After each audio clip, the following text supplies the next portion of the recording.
আসসালামু আলাইকুম রহমতুল্লাহি ওয়া বারাকাতুহু।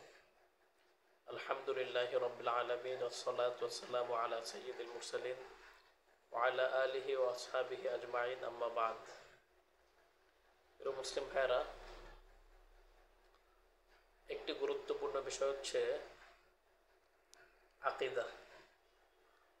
তো আকীদাটা কাকে বলে? এক্ষেত্রে আমাদেরকে মনে রাখতে হবে ঈমানের দিক হচ্ছে তিনটা।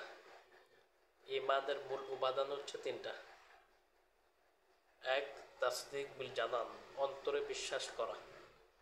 দুই, ইকরার বিল লিসান, মুখে স্বীকার করা, মুখের স্বীকৃতি। তিন, আমাল বিল আরকান, আমলে বাস্তবায়ন করা। এই তিনটা হচ্ছে ঈমানের দিক, ঈমানের মূল উপাদান। অন্তরের বিশ্বাস, বিশ্বাস অনুযায়ী স্বীকার, বিশ্বাস ও স্বীকার অনুযায়ী আমলে বাস্তবায়ন। এই তিনটা সমন্বয়ে ঈমান হয়। এই তিনটা হচ্ছে ঈমানের মূল উপাদান।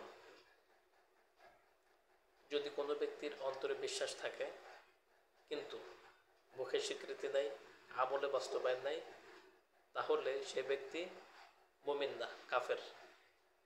যেটা ছিল আবু তালেবের অবস্থা। আবার কোনো ব্যক্তির মুখে স্বীকৃতি আছে, আমলও আছে, কিন্তু অন্তরে বিশ্বাস নেই, সে ব্যক্তি হলো মুনাফিক। স্বীকৃতি আছে, আমল আছে, অন্তরে বিশ্বাস নেই, সে ব্যক্তি হচ্ছে মুনাফিক। এর জন্য এই তিনটা সমন্বয়ে ঈমান হয়। তবে এই তিনটার মধ্যে অন্তরে বিশ্বাস আর মুখের স্বীকৃতি, এই দুইটা হচ্ছে মূল বিষয়। আর 3 নম্বর বিষয় হচ্ছে আমল করা। কোনো ব্যক্তির মধ্যে অন্তরে বিশ্বাসও আছে, মুখের স্বীকৃতিও আছে, কিন্তু আমল নাই, সে ব্যক্তিকে কাফের বলা যাবে না। কারণ মূল দুইটা বিষয় তার মধ্যে বিদ্যমান আছে, বিশ্বাসও আছে, স্বীকারও আছে, কিন্তু আমল না থাকার কারণে তার ঈমানটা অসম্পূর্ণ, অসম্পূর্ণ, ক্ষতিগ্রস্ত। অর্থাৎ তার ঈমানের মধ্যে ব্যাপক ঘাটতি আছে। এজন্য অন্তরে বিশ্বাস, বিশ্বাস অনুযায়ী স্বীকার, বিশ্বাস ও স্বীকার অনুযায়ী কাজ, আমলে বাস্তবায়ন, এই তিনটা যার মধ্যে প্রতিফলিত হবে সে হলো প্রকৃত মুমিন, প্রকৃত মুসলমান। আর এই তিনটাই হচ্ছে ঈমানের মূল উপাদান। এই তিনটার মধ্যে সবচেয়ে বেশি গুরুত্বপূর্ণ, সর্বাধিক গুরুত্বপূর্ণ হচ্ছে অন্তরে বিশ্বাস। এরপরে দ্বিতীয় নম্বর গুরুত্বপূর্ণ বিষয় হচ্ছে মুখে স্বীকার। আর 3 নম্বর হচ্ছে আমল করা। এর জন্য প্রিয় ভাইরা, অন্তরে বিশ্বাস এটা সর্বাধিক গুরুত্বপূর্ণ। আর এই অন্তরের বিশ্বাসকেই আকীদা বলা হয়। কারণ কলব বা অন্তর হচ্ছে মূল চালিকা শক্তি, ইঞ্জিল। এটাই সমস্ত কিছু পরিচালনা করে।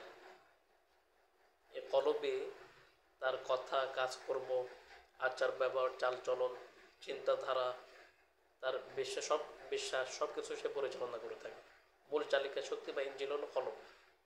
এই কলব ঠিক হলে সব ঠিক, কলব ঠিক না থাকলে সব শেষ। এই জন্য হাদিসের মধ্যে আসছে, আলা ইন্না ফিল জাসাদি মুদগা ইদা সালাহাত সালাহাল জাসাদু কুল্লু ওয়া ইদা ফাসাদাত ফাসাদাল জাসাদু কুল্লু আলা ওয়া হিয়াল কলব।